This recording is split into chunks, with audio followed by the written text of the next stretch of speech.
Hi, friends. Welcome to the Like-Minded Radicals, the podcast designed for individuals like you who believe there's a better way to work and live.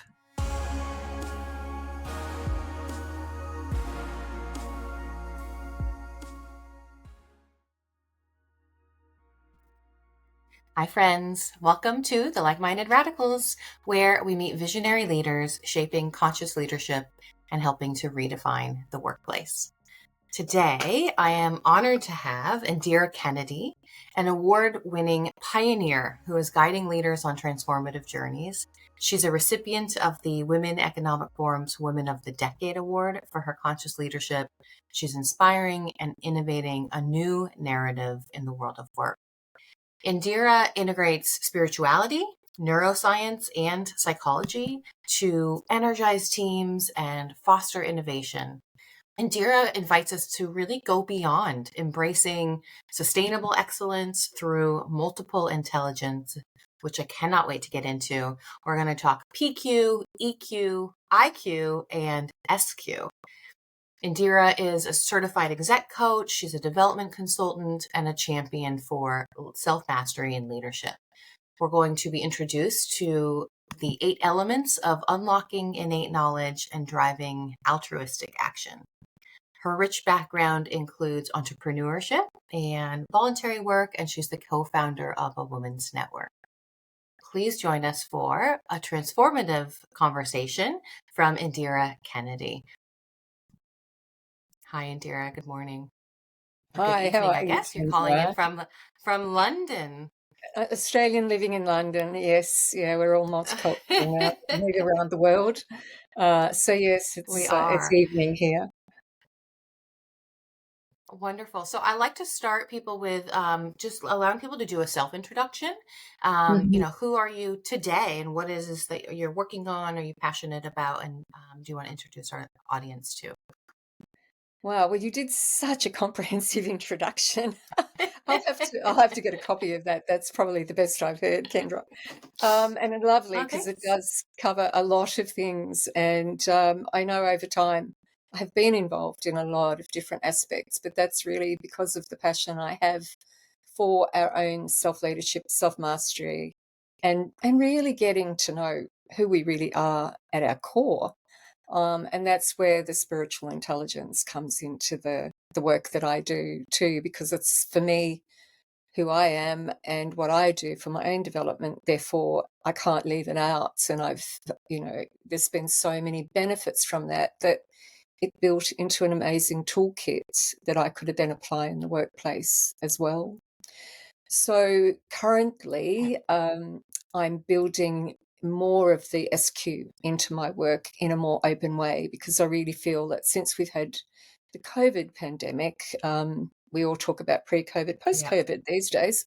There does seem to have been a massive shift in our own consciousness, and any wonder with what we all had to face at a global level in terms Yep. of global family, um, but from within ourselves and what we had to find within ourselves. And that's really what I'm getting at when I'm working with executives and business anyway, is how do we find that inner strength? What's the true power that we really carry? Wow. So you have been on this journey of really pioneering conscious leadership for over 20 years. What has that journey looked like through the change in recognition of things like spiritual intelligence, SQ, as we call it?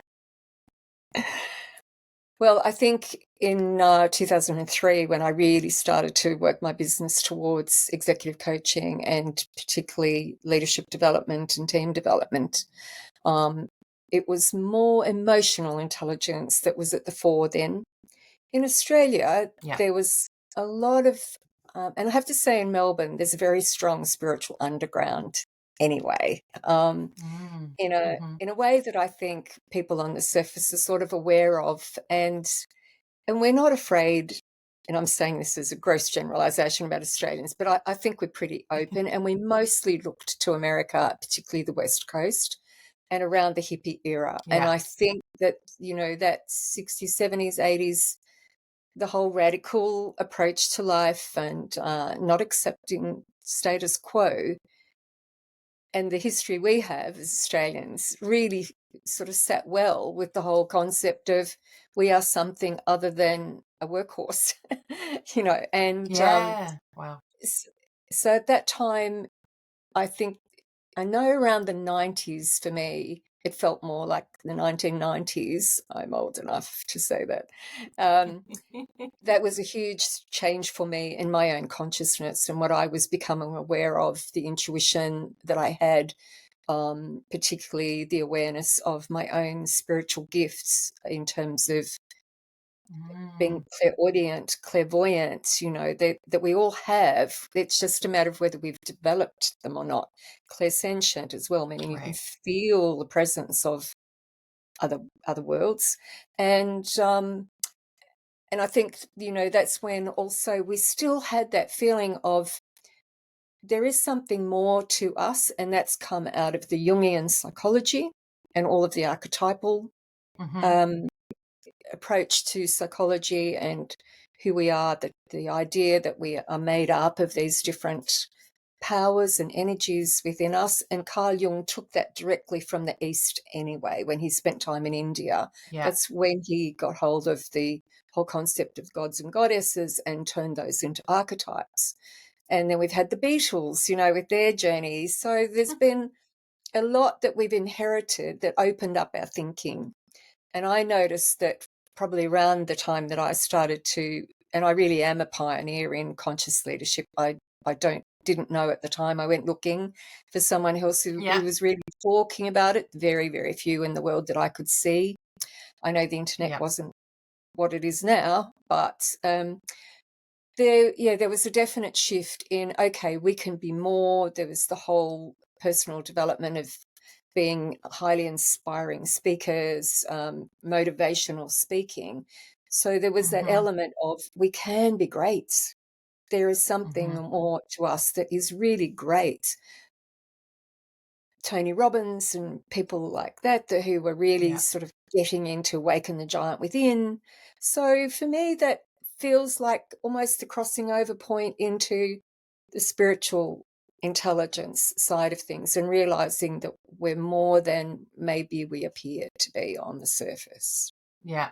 I Very feel long like we're answer. no. I love it. I mean, there's so much to unpack there, but I think you're right. One with the idea that COVID really kicked off this idea of our own mortality. And so we had people who were really searching.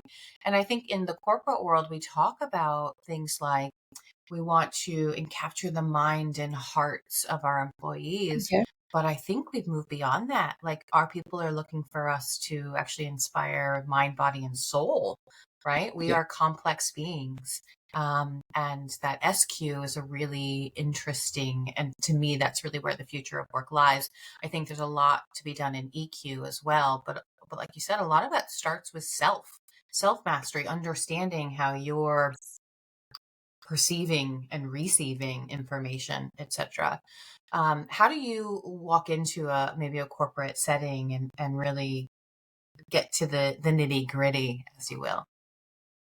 Of spiritual intelligence. Are you Yeah, yeah, of yeah. both of SQ, of EQ, and then walk us through what PQ is. Mm. Okay. So definitely with SQ, tread carefully because people are a little bit allergic to the word spiritual. In Paris, they wanted to Hmm. call it social intelligence because they're a republic and they didn't want to head off into the religious side of things and have people feeling Right. uncomfortable. And that was okay, but that's not what I was talking about. So for me, it had to remain, and I can't think of another word at this stage to replace it to make people feel uncomfortable when they're not comfortable with it. However, if we Right. really think Right. about it corporate, um, the place that an organisation starts, usually, if they're good ones, will be with their vision, their mission. They'll think about the ethics that they want to uphold and expect of their people and the way they'll operate the Hmm. business and the values that are going to drive that as well. And there's this sense of a higher purpose that they're going to be working with. And absolutely, we can talk about that later in terms of the hierarchy of the the sort of development of the leadership story, if you like, as well later on. But that's spiritual Right. intelligence. And that is what it is for each and every one of us. So when you talk about, mind and heart and our soul, we're really talking about fulfillment. And people not only want to be engaged at work, the good HR term, they want to be fulfilled. Yeah. And therefore, it does come back to self for us all individually. What does that feel like? What is going to do that for us? We don't always know until we give it a go and we find it's something Yeah. exciting, deeply enriching. And on the other side of it is that leaders themselves need to be able to not only convey that as the overall organizational mission, but Right. their own personal stance. Who are they as leaders?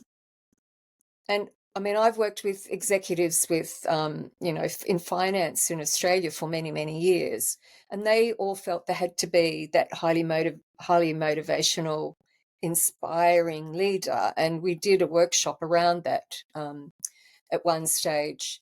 And what they discovered was you actually can't inspire anyone. We are inspired ourselves by what we see in another person that we're Mm-hmm. interpreting through our own value system. Mm-hmm. So we can say someone like Barack Obama, what do you really, really admire about who is he? We don't know, actually. But Yeah. we're seeing things that we're interpreting as indicators of values that we hold dear. So we need to know what they are, and we need to know what our top values really are as well. So it's very values driven for me. And to me, values are the heart speaking or the soul speaking through the heart. So if we Right. can tap into our values, that's a very easy way to help move people into, and particularly in organizations where they've been very more sort of task orientated, not allowed to think so much about what are they really feeling, Right. what's the inner drive, then that's quite a good way in. And then we can talk about the 4 Qs too, but I'll take a pause there. No, it's fascinating. I think it's so true. And again, like you talk a lot about what the work that you're doing is leadership and self mastery, Mm. and really that comes with understanding, right? It starts with understanding, and you're saying the values is the first piece. What's the role individual purpose plays? Oh, lovely question. In most organisations, many organisations, is given lip service when it Mm-hmm. comes to maybe review time or onboarding time. Coming in with a new manager, I would sit down and be asking each person in my team as a new manager, um, really, what do you want from your work? And uh, Yeah. and I actually found that most of the time people can't answer that and would say, that's really difficult because nobody has ever asked me that before, which I Yeah. find a real shame. Where it comes back to, are we authoritarian, command and control, or are we really about self-directed leadership Mm-hmm. and collaboration, innovation, creativity, expansion, expression, progression? And if we are about command and control, we probably won't want to know what somebody else is wanting from their work out of fear that they won't do what we want them to do, or they won't be happy in the job. So, Yeah. and that's when it starts to become very homogenized. It is such an old fashioned way of managing and leading, but it's still rife throughout. I think this is the battle that's going on, Yeah. actually. I think this is the battle in organizations. And how do we integrate an individual's personal desires and sense of their own higher purpose? Because I, my philosophy says we came to this planet with our own individual purpose, our own individual gifts. We're here to do our bits. I'm here to do my bits. Yeah. And what is that? And I am here to do my bits. So, what is that? So, for me, in conscious leadership, I want to know that about my team. I want to know what do they aspire to? And it's not just where will your career go, it's Right. what do you truly value, and how will you know when your values are being violated? When am I violating your values? Right. When are other teams, the organization violating your values? Because you will not get engagement when someone's feeling at their core that they're having to compromise their own values just to be at work. They will not show up. That's presenteeism. Yeah. Yeah. It's interesting, this idea of homogenous, atmospheres, and whether or not we're creating that, especially with the introduction of AI, where Mm. potentially we've got these tools that are learning from a rather homogenous group. And so creativity and innovation and kind of the human elements become ever more important for us to really celebrate and show when we're leveraging those tools and we're teaching it, to expand its understanding and knowledge. But we're still, I think you're right, we're in that battle right now. I would say my generation was certainly raised to, kind of quelch your differences, blend in, don't Yeah, shine. And I look follow back now and orders. think, where did that message come from? And why aren't we celebrating, like you said, our purpose and what we came here to do? It starts with that self-development and understanding who you are and what those gifts are. Are there any Absolutely. assessment tools that you have found that have been really powerful other than values exercise? Any assessment tools that you've used or modalities that have helped you really tap into your gifts and help lead others to finding theirs? I think every time we run something like MBTI, Myers-Briggs, Insights, thinking of, there are so many really, most of them are espousing to do just that. They want to Right. find out who you are as an individual, right? We're going to find out typically who you are, um, but still fitting inside this schema. How do you fit Yeah. inside that set of parameters? And and so it's there. I think we hint at it a lot. But when I worked with UK Sport some years ago now, and I was actually developing and revolutionising the whole appraisal and review system. And we had two sheets of paper. The top one was performance and the bottom one was Hmm. development. And I said, no, no, no. We put the development one on top. Who are you? Where do you want to go? What's the development you might need as an individual? Then we'll look at your performance and what does the organization need you to be able to do, and what development might you need in order to do that. And that will go on your development plan as well. I was shocked by how few people could actually fill out that form to say what it was that they wanted. So I created a 4-hour Hmm. workshop that I'm happy to do for anybody. And that was to actually help people look individually at what were their values? How did they know when they were valued? Because we've all got innate rules around that, and we get quite addicted Yeah. to, you've got to show me that you value me a particular way, or I don't feel valued. It's really important information to know about any of your team members and yourself. Hmm. What are the motivations? We have a list of motivations. What are the top ones for you? And what do you think they are for your manager? How important are they to them? And then it starts to help create a dialogue as to, what do I know about you? What do you need to know about me? And how are we different? Um, Yeah. And then in terms of, I usually start with, what do you need to flourish? And that brings us to the 4 intelligences as well. Um, I'm just trying to think what else I include in that workshop, and ordering your values, knowing what they are, but then actually ordering them Prioritizing. so that you know what the top ones are, because they're kind of your non-negotiables. People die for Yeah. their values. So, it's how can we ignore all that, and yet ask for these development plans to be done and appraisals to be done and map out the next year? It's vacuous it's completely Yeah. vacuous sometimes. And I've even seen on Yeah. a development plan literally the word course. That was all. Name of the person, course. And I'm as going to take a course. head of L&D, I went to them saying, could you tell me more? I would like to help this person develop. Which course and what for? It's so interesting as I'm really developing a better understanding, and so I'm obviously on a personal journey and development Mm, journey myself. But I was recently introduced to the concept of the platinum rule, and I feel like it is so indicative of really this and captures this whole thing that we what you just said is the golden rule is treat others the way you want to be treated. The platinum rule is ask others how they want to be treated. lovely. And so many people have not been able to articulate, well, how do I want to be treated? What are my values? What are my talents?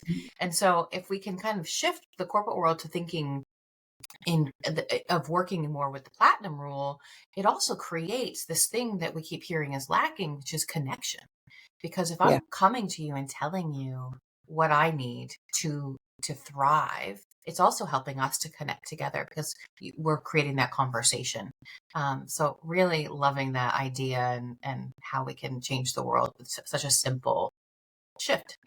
It's simple, but a sports psychologist at the time said to me, when I told him what I'd done with the two pieces of paper, he said to me, Yeah, do you realize what a massive psychological shift that actually was for you to do that, and good on you? And that's where that shifted the culture of that organization through the learning and hmm, development, because we put development first. And and then we had to yeah, build in ways in, they've got to get the Olympics on and Paralympics on 10 days later in within 4 years. Talk about a high pressure organization. But they found yeah, time for the development. They learnt how to hold coaching conversations that actually was an amazing means for this being able to e sort of exist and be embedded, because then they were able to, instead of telling and ordering and pointing out, it was knowing when the appropriate time was, ask them. So find out about your team member. This is what high yeah, performance is. This is what success coaching is to me, is if you can't find out what that potential is, you don't know how to use it and to really leverage it for the benefit of the organization. So there's a yeah, whole thing around time and how we see time and how we think things actually happen, that yeah, it's the slow down to be fast. And yeah, personally, with the spiritual development work I've done for myself, people get a bit, oh, I can't go any faster. I don't want to go any faster. But really what that meant was, when I went deeper through mindfulness, meditation, self-inquiry, and really looked at my values and who am I, knowing there's greatness in there and let's uncover it, then hmm, things fell away very quickly and I could see steps and goals far more easily. So I didn't waste time. So my life actually stacked with really great things much faster.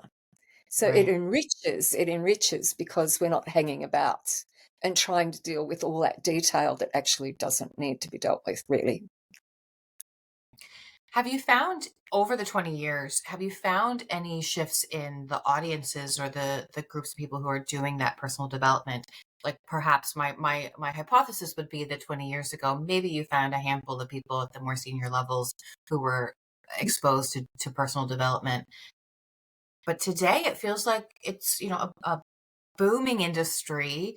Um, People are really on this search for more. And I would think that that mid level is really embracing this change. Are the leaders still prepared to facilitate that for people? You said you talked about potential. I think it's really interesting that companies talk about tapping into potential, but you don't get to tap into my potential. You can facilitate me tapping into it, but I need to be Mm. involved in that process and leading Oh, that process from the absolutely. from the Absolutely, because you're the one that will be asked to make that happen anyway. You're going to it will be a yeah. requirement as a team member that you're going to go away and do that. So how do you do that? How do you then kind of learn from yourself? How do you learn about yourself? and then assimilate that into, I think I'm getting a better understanding of this. And ultimately then, and that comes through practicing, giving it a try, which is what we would say in coaching as well. Okay, so what are you going to work on for the next 2 weeks? Give it a try, come Yeah. back, reassess, and then finally you say, hey, looks like it's going to work. I'm going to take this into my life as part of my routine, my rituals, or who I know I need to be, how I need to be. Because in the end, it's really about what comes out of your mouth and what do they see you doing. Yeah. And the Yeah. expression on the face as well. But there was something else you said, Kendra, that I wanted to pick up. Oh yes, the number of people. Hi, friends. You've heard me mention how life-changing my work with the Conscious Business Institute has been. In fact, our podcast today is not just sponsored by, but its existence is a result of the Conscious Business Institute's master program.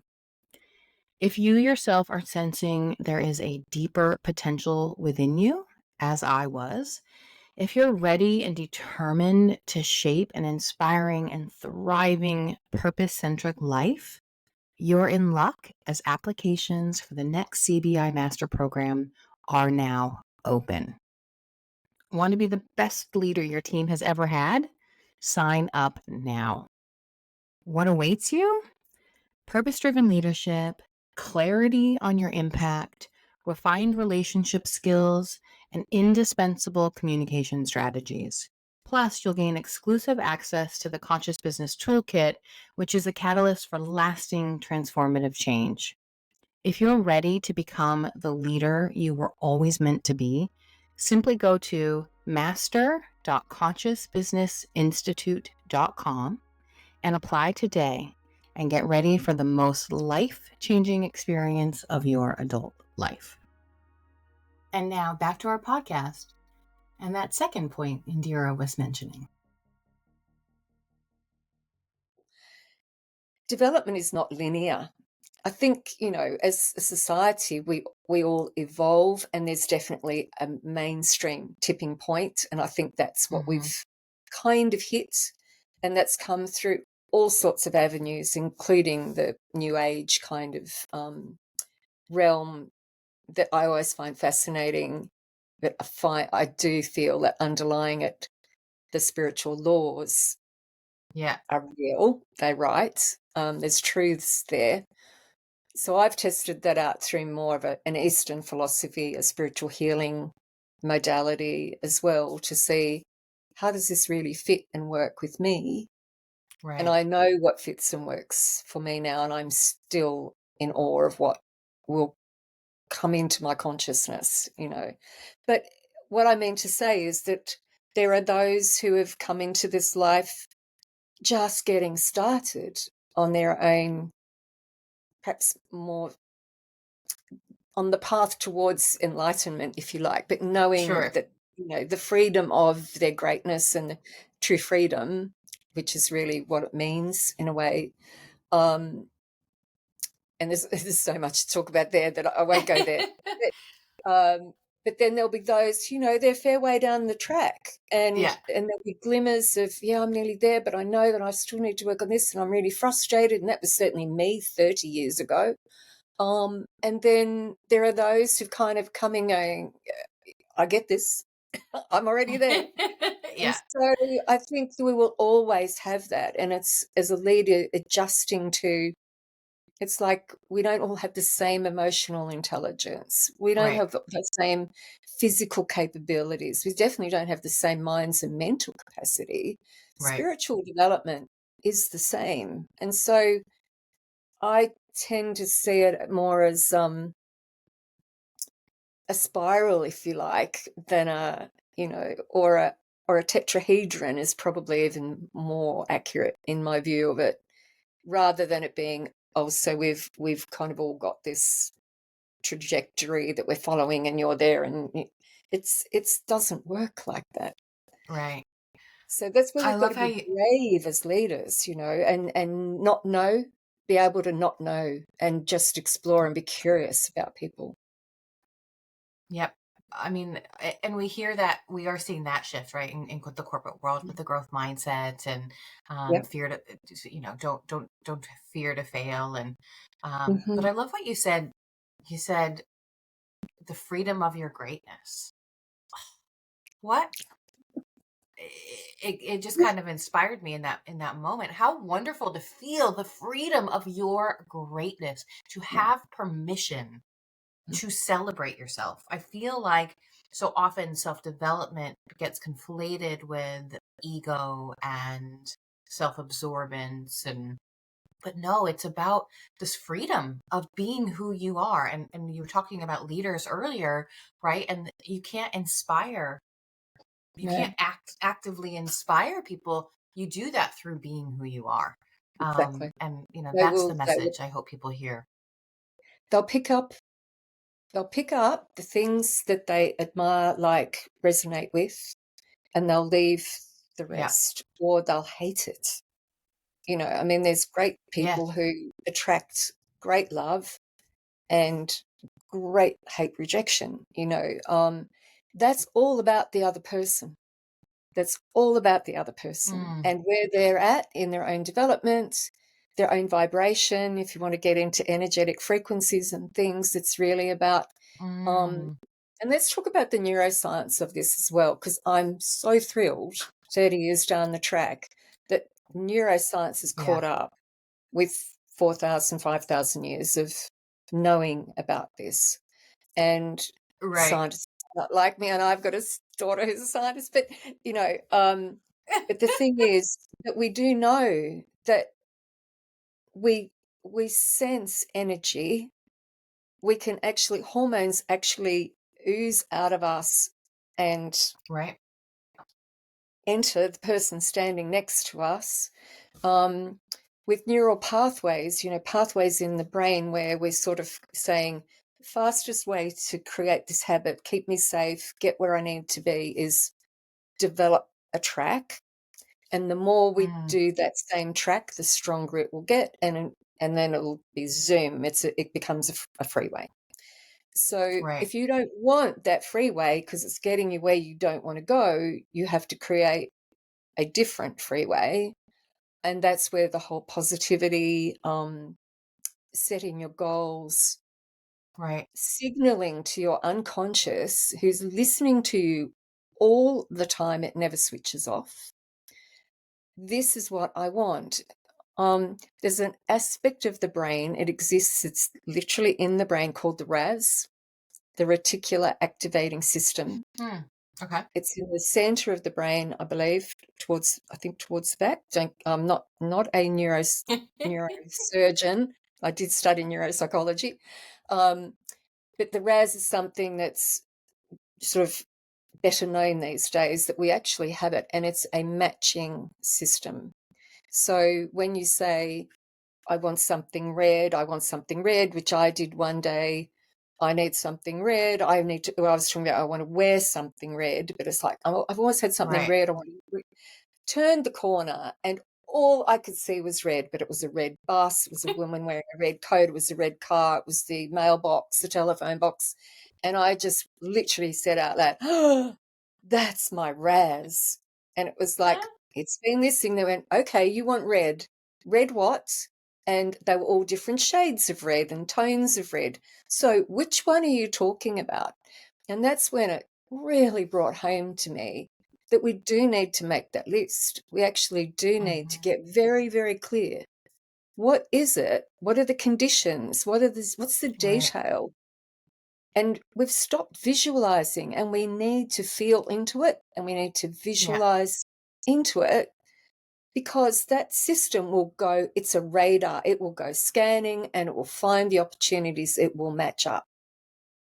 I mean, Oh, the isn't that classic one's a fascinating? car, yeah? You Yeah. Yeah. guys will say to me, I want a Lamborghini. What Yeah. color? Oh, purple would be great. And what about the leather? Is it leather, vinyl? No, definitely it's got to be leather. What color? And so then I'll say, okay, let me know how quickly you notice Yeah. a purple Lamborghini with black leather seats. Yeah. So, and you know that. I can see you know that, yeah? Yeah. Oh, yeah. That's the 100%. As Raz. soon as That's the you, Raz. yeah.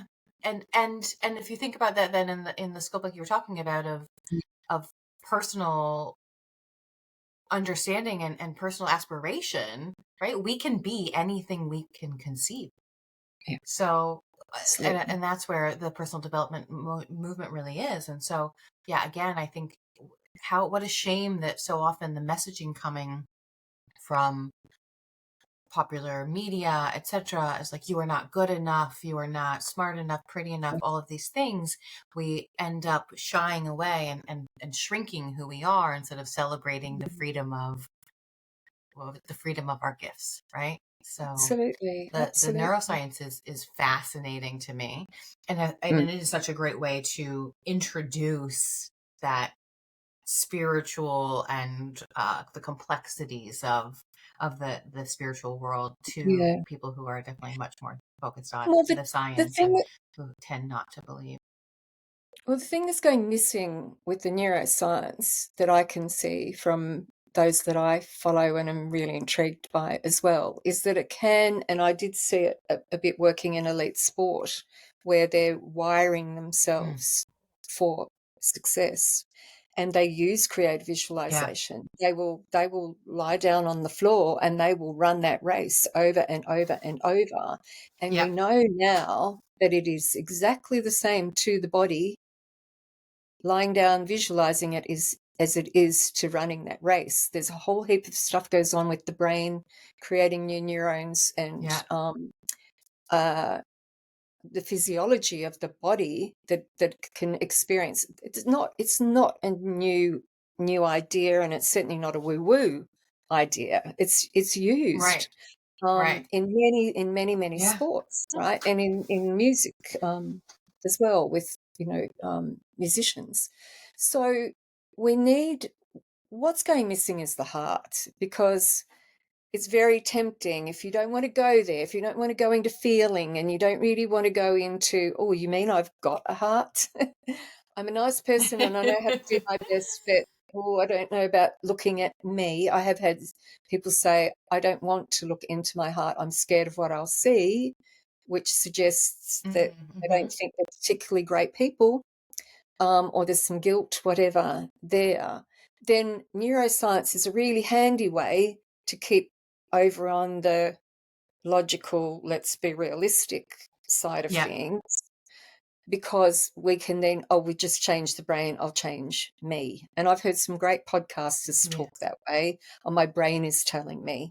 Well, my brain tells me. It's like, for goodness sakes, yeah, you're cutting yourself off at the knees yeah, by relying on it. But we can use the brain, we can use the mind to facilitate far more greatness emerging from within yep, ourselves. So that kind of takes me to yeah, the inside out approach to leadership as well. Is Joseph Campbell talked about our inner bliss, and mm-hmm. what was his famous saying? It'll come to me in a minute. Live your bliss. So if Yeah, we say then, well, it's actually not that other things make me happy. I am already happy, but is my life an expression of that happiness? Is how I work right, an expression of my happiness? And it's a very different way of looking at how we want to live. Otherwise, we're yeah, living somebody else's happiness who decided to create the things that are around us. Somebody else did that for us, and we're just living their right. lives. Or we're constantly seeking, right? We're like seeking Yeah. happiness when you can Yes. be happy. And Yeah. right, so it's about that being state, and Yeah. facilitating that for yourself and No understanding matter that, what yeah, everything else surrounds. Well, no matter Go what's ahead. going on around you then, no matter how grief-stricken you might be, no matter how angry, I mean, just because you live a spiritual life doesn't mean it doesn't come up. It comes up, believe me, it really Yeah. comes up. You've got to leave. And you have to look at, those inner demons really as to what's going on with my ego and what am I, what's happened to the virtuous side of me. Um, not that I'm not that we're bad. We've just got stuff that needs to be moved out of the way so we can shine.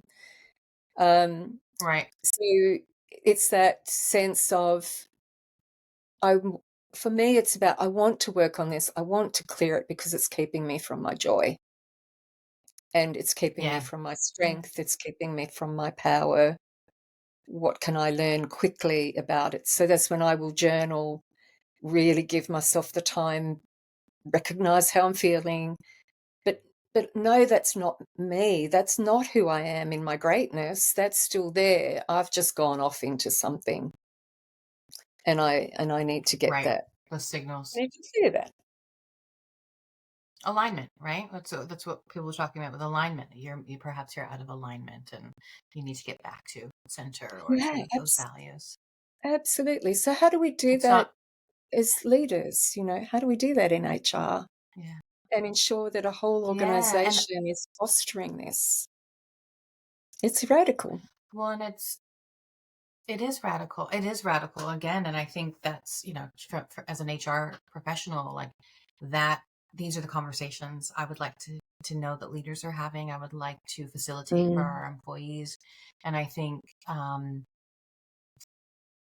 again, it's that idea of helping to take them and facilitate them on that journey and taking away some of the power and the mysticism of some of the language that's used, consciousness, yes, alignment, affirmations. These are yes, you can attribute them to new age, but that's not what we're talking about. These are ancient practices. This is part of humanity. It's part of our humanness. And totally. we should stop shying away from that because that's our Yeah. opportunity to unlock a radical future. Is there Well, anything that you have found yourself doing or you found yourself doing with leaders that, your 20, 30-year-old self would be like, oh my gosh, what are you doing? This is so woo woo, or it's out there, or I can't believe I'm participating in this. I get pretty excited when I have them lying on the floor and doing creative Yeah. visualizations. I did that with an entire team at UK Sport, and I could hear them. They were going out, going, "Indira had us lying on the floor. Indira had us lying on the floor." I'm thinking, what about the journey I took you on? Can we talk about what happened with what we Yeah. actually discovered about ourselves that we're bringing to the team because we went on that creative visualization Yeah. journey? I love doing that.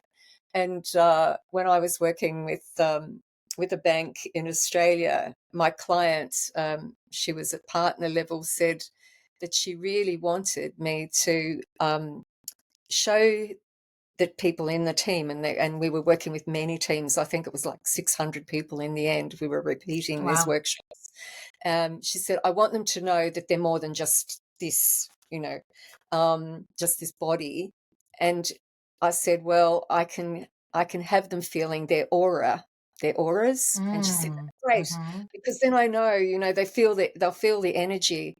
And it was extraordinary when I showed them how to do that, when they could feel heat and coolness, and Mm. where energy felt really full and expanded, and where it might be caving in. And they're just standing with one person and just, about a foot out, just gently feeling the aura down the sides of the person and front and back, and were blown away by what they could feel.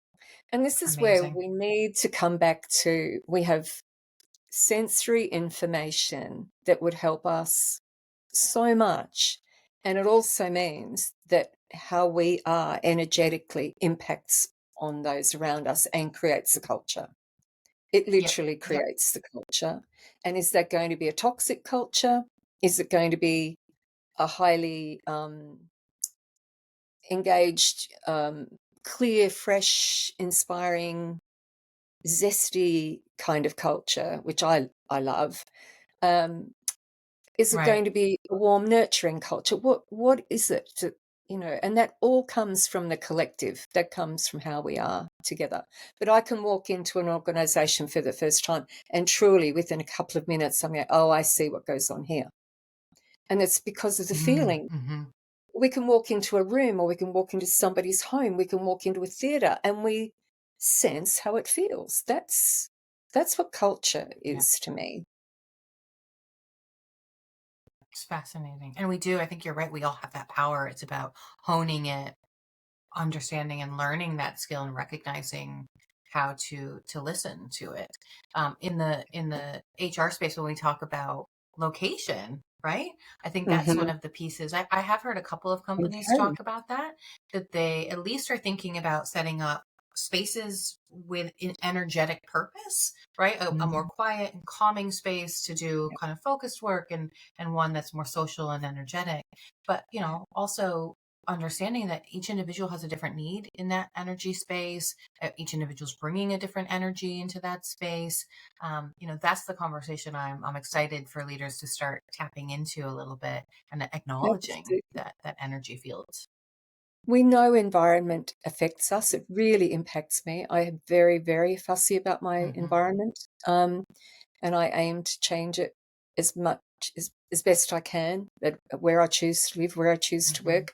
At UK Sport, they did create a quiet space. We had, um, is it Jenga, and we had colouring in books. We had general reading. People could go and listen to podcasts with the headphones on.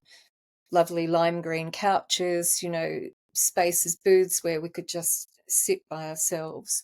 And that was such a Right. popular space, so much so it turned into a meeting space, which was not the idea in the first place.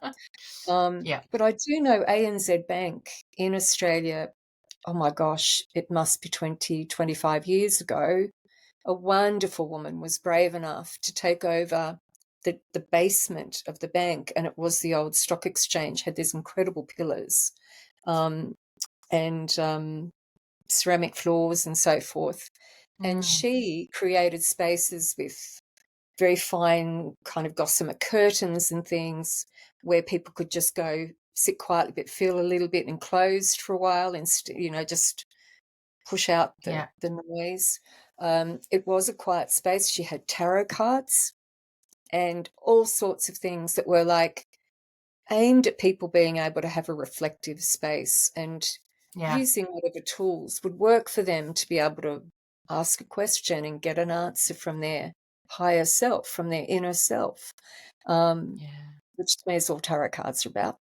And Yeah. uh, Yeah. and that was so popular. She was so revered for that work, and it was, I did go and see the space. It was really incredible. So, and that's a long time ago. So that's where I think, Melbourne was fairly Yeah. ahead of its time in that Definitely. regard. But all of this builds trust when Yeah. when we allow us to be who we need to be and want to be, even at our slightly worst at times, but handled in the right way, that that will Hmm. build phenomenal trust. And for me, this is the way you get engagement. It doesn't come from the bonuses, from change of hours. There'll be some of that because it's important. That says, we honor what you need to flourish. That's really the Right. question. What do you need to flourish? And if you start Right. there, then physically you can look at, how does the physical environment need to be? But how do I need to be? How does my body need to be? How do I need to feel physically to flourish? The Yeah. IQ side of it is, what do I need mentally to feel stimulated, that I'm using my intellect in the right way? So many people tell me in coaching, my brain is going to mush. I Yeah. am not using it the way I need to. So, what do you need to learn? What do you want to learn? Um, and what are you hearing? What's coming at you intellect mentally as well? All that noise that Hmm. can, I don't talk about physical noise, it'll be that, but the chatter of too many ideas, too many things. And then emotionally, what Right. are the relationships like? What's going on emotionally? How do people handle feeling and emotion around you? But how are you managing inwardly? What are you like in terms of mastering your own emotions and feelings and being a feeling person? And then spiritually, Right. what about the organizational purpose? What's going on in the culture? As well as, well, where's my, how do I connect with that? What's the overlap? What's the sweet spot, that zone that is, yeah, we're here together. We've agreed to go on this journey together to get something done. And I am still Yeah. me on my journey. generally, and none of us will be together when we're 80.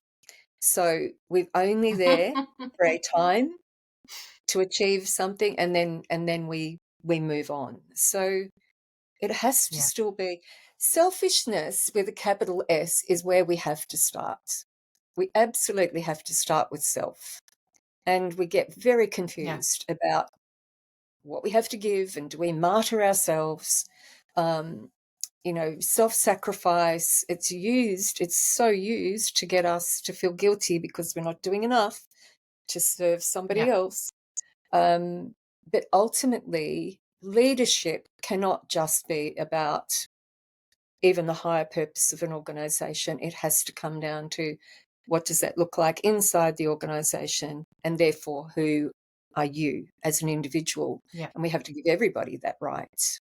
So it's quite a task, but it's totally doable. For me, it's a no-brainer.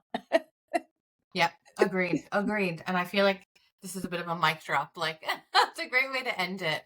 Because I think that 100% is the key to unlocking the future. It's within all of us. Um, so I'm gonna end it on that note, but let first, if people are interested in working with you or learning more from you, where should they go? Well, my website is consciousleader.com.au. It still has an Australian into it. So consciousleader.com.au. But to get in direct contact with me, I'm on LinkedIn. My email is Indira LK28, number 8, at gmail.com. And I'm really, really happy to be able to just have a chat about what what people might want or need. And that's very much also from who do you want to be and what can I do for you as an individual, as much as what's happening inside an organization or with a team and coming into to work at Yeah. that level as well. But the executive coaching, the private coaching that I do, of course, is going to be a chance to really develop. We didn't get to talk about the 8 elements, but on my website, there's a tab, the 8 elements, and you'll see the 8 practices. I have a book coming out. I've already got a Right. program that we can work with around that. So, yes, absolutely. No obligation, of course. Just happy to have a chat. But, we've moved into, can we Ah, just quickly add something, or are we over time yeah. absolutely now? No, we're fine. Go ahead. We're fine. We're fine. So, it just Go to ahead. You're recap fine. on on the journey, if you like, of where we've been in leadership for quite some time, and might just help to close it off, is Right. if we think back probably 30 years, and we will never lose this, but it's the hero's journey. There's a lot of adversity Yeah. stories and all of the things that people overcame, um, all amazing and things to admire, and how they came to be at their best. Right. So that's the hero's journey. Then we moved into servant leadership and realized that it's not all about you doing things for me as a leader, a manager. I'm actually there to serve you. And you have Simon Sinek's book, Leaders at Last. That's very much the servant leader kind of approach that was Yeah. very, very strong, probably in around the 2000s, 2010. Yeah. Then we've moved into conscious leadership, which is much more about conscious of the planet, conscious of our impact. For me, working with consciousness itself, and Mm-hmm. where we've gone to use Maslow's tip of his pyramid just before he died, he actually added on to self-realization, self-transcendence.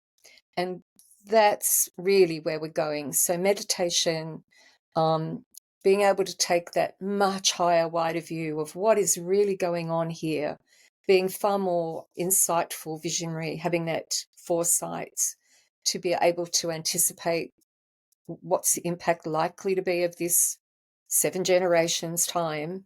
Yeah. That's the self transcendence. So we're transcending our egos into our true greatness, and we're also transcending our very limited view of what are we here to do as a humanity. And we know now we've moved way up beyond, the universe is something that's really opened up to Yeah. us. So our whole view of what are we doing here has really changed.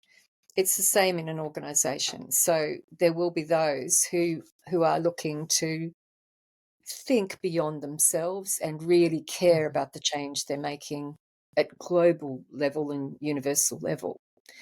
Yeah. So how do we help those people? And if you're a leader who wants to do that, and I know I am, then the practices, I think you are too, like-minded Yeah. radicals. Um, that's where we've got to get up and spend some time going within and cleaning ourselves up and getting to see Yeah. that light. Yeah. So 100%. And that's the way I've viewed it is, I love Maslow's hierarchy because I think what I see is that, and what my kind of purpose here is to really amplify the voices like yours, these leaders who are really challenging the status quo. Is we really shifted with COVID. We swung down, right, to that yes, basic safety and security absolutely. Yeah, need, and that pendulum now is swinging back up, and it's the yeah, momentum that we need to create in order to really blast it through to the top, and like to yeah. just go beyond even that transcendence tip. We need to really use the momentum to create radical change in the world. So Yeah, we need all of it. It is a pyramid. We still need the hero's journey, the servant leadership, the conscious yeah. leadership. Now we're into transcendence. We need all of that, or it'll implode. And it's the Mm, same with the basic security, and then the sense of community and belonging and what have you, yeah. up through that really wonderful pyramid of Maslow's as well. We Mm, need it all to be there, and it's time that we've definitely had many, many, many more people feeling secure, well housed, because yeah. they've Yeah. it's so hard, as we know, and I know when I hit dips in my own wealth and finances, it's extremely hard to be thinking transcendence when it's Right. it's just get the money in and how will I feed the kids. So, and we move in and out of that. But when we do the self-mastery part, we can have a different view on how to deal with those things and move on up Yeah. as quickly as we can, Yeah. because it is about abundance. It's never about lack, and Yeah. organizations Yeah. must learn that the rhetoric in organizations is usually lack. Yeah. Anyway, that's Yeah. there's we could go on and on. We just could. need We can talk for just open hours. up I know a it. whole other topic. So I don't know. Well, I would love to have you back. We'll definitely have you back when you've published the book, and we can talk through the 8 elements with more detail, because I think, yes, we certainly Wonderful. can talk for hours. Thank you so Yeah. much, Indira, for joining me this evening for you. And I look forward to having more connections soon. Thanks. Yeah. Thank you, Kendra, just for making this available. I just think it's great, and particularly in that HR space of how can we make the workplace a better place to be. Yeah, exactly. Oh, thank you so much. Have a great evening. Pleasure. You too. Thanks. Bye.